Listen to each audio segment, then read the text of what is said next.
Hello friends, welcome to Janhavi recipe channel. आज मी तुमच्यासाठी खास घेऊन आले आहे डाळ खिचडी।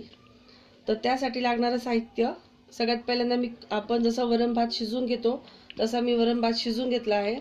जर तुम्ही भात म्हणजे तांदूळ 1.5 वाटी घेतला किंवा 1 वाटी घेतला तर त्याच्या मी 2-2.5 वाटी वरण घेतला आहे। वरण जास्त पाहिजे त्याला, म्हणजे छान होते डाळ खिचडी। 2 मध्यम आकाराचे कांदे बारीक चिरून, 1 टीस्पून जिरे घेतले आहे, कोथिंबीर आणि हा सांबार मसाला, लसूणची पेस्ट करून घेतली आहे, 2 मध्यम आकाराचे टोमॅटो, हिंग आणि हळद घेतली आहे। तर सगळ्यात पहिल्यांदा आपण काय करणार आहोत, ह्याच्यामध्ये जिरे टाकणार आहोत। मी तुपाची फोडणी केली आहे, याला तुम्ही तेलाची पण फोडणी करू शकता, पण तूप टाकल्यावर छान लागते। आणि त्याच्यामध्ये हिंग टाकते मी। हिंग टाकून झाली की मग तुम्ही त्याच्यामध्ये कांदा टाका। कांदा थोडा परतून घ्यायचा सॉफ्ट होईपर्यंत। हा, थोडा कांदा परतला। मी कढीपत्ता विसरली आहे, थोडासा अजून कढीपत्ता वतून टाकते। कढीपत्ता टाकायचा, परतून घ्यायचा। आता ह्याच्यामध्ये मी लसूण आणि टोमॅटो, लसूण आधी का टाकला नाही कारण तो जळतो लगेच, त्याच्यामुळे त्याची टेस्ट जरा चांगली नाही येत, वरतून टाकायचा। आता टोमॅटो थोडासा मऊ सॉफ्ट होईपर्यंत परतून घ्यायचा व्यवस्थित। हे बघा परतत आला। आता त्याच्यामध्ये मी हळद टाकते, थोडी वरणमध्ये मी हळद टाकली आहे, त्याच्यामुळे थोडी कमी टाकली आहे। तर आता थोडा सांबार मसाला ह्याच्यामध्ये टाकते, नंतर थोडा वरतून टाकायचा। तुम्हाला जर डाळ खिचडी स्पायसी हवी असेल तर तुम्ही लाल तिखट टाकू शकता किंवा हिरवी मिरची टाकू शकता। आता हे झालंय, ह्याच्यामध्ये मी वरण टाकते।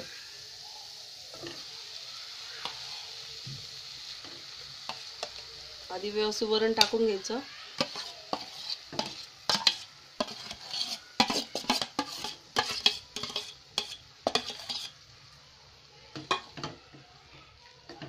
व्यवस्थित मिक्स करते। आता ह्याच्यामध्ये थोडं पाणी ऍड करायचं। हे वरण जास्त घट्ट नको आणि जास्त पातळ नको, कारण डाळ खिचडी मग खूप एकजीव नाही होत वरणामध्ये आणि चांगली लागत नाही, त्याच्यामुळे थोडं वरण घट्टच ठेवायचं।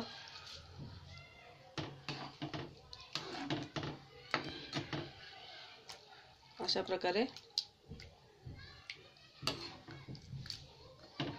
तुम्ही बघू शकता, अशी या पद्धतीने वरण ठेवायचं। त्याच्यानंतर राहिलेला मी जो सांबार मसाला आहे तो त्याच्यामध्ये टाकते। हे थोडं व्यवस्थित मिक्स करून घ्यायची।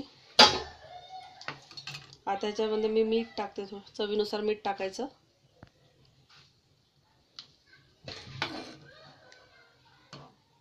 आता ह्या वरणाला उकळी आली की त्याच्यामध्ये आपण थोडं थोडं करून भात टाकायचा, जेवढा बसेल ह्याच्यामध्ये तेवढा अंदाजाने भात टाकायचा।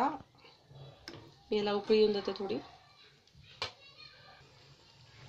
वरणाला उकळी आली आहे, मी थोडा गॅस बारीक करते आणि हा भात मी असं थोडा हे करून घेतला मिक्स व्यवस्थित। जर तुम्ही हा भात मोकळा पण शिजू शकता किंवा आसट पण झाला तरी, असा लूज तरी झाला तरी काही प्रॉब्लेम नाही। तर मी आता हा भात थोडं थोडं करून ह्याच्यामध्ये टाकते। नंतर चमच्याने हळूहळू तो मिक्स करायचा व्यवस्थित, जेवढा बसेल तेवढा व्यवस्थित हळूहळू टाकायचा। थोडंसं हलवून घेते मी।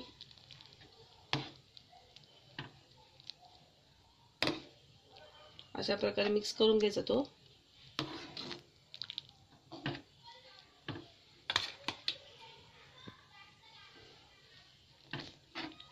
अशा प्रकारे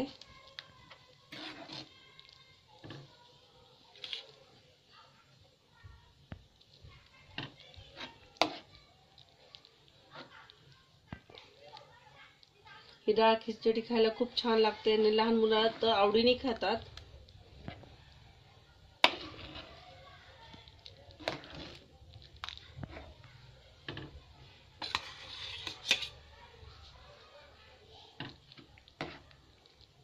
ओके, आता बस हे बघा व्यवस्थित एकजीव झालाय। आता हे 1-2 मिनिटं मी शिजून देते. त्याच्या आधी जर तुमच्याकडे कसुरी मेथी अवेलेबल असेल तर तीही पण तुम्ही थोडी टाकू शकता, ह्याने टेस्ट छान येते. मी थोडी कसुरी मेथी ॲड केली याच्यात. ही मिक्स करायची व्यवस्थित. अशा प्रकारे थोडी कोथिंबीर टाकते वरतून. आता ह्याला मी एक अर्धा मिनिट वाफ येऊन देते. मग आपली डाळ खिचडी रेडी आहे. बघूया आपण झाली का. बघा मस्त दिसतीये आणि छान आपली म्हणजे भात आपला डाळ मध्ये व्यवस्थित एकजीव झालाय, व्यवस्थित झालाय बघा.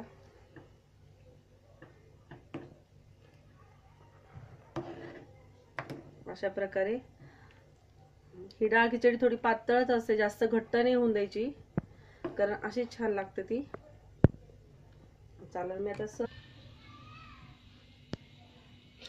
तर हे बघा आपली डाळ खिचडी रेडी आहे.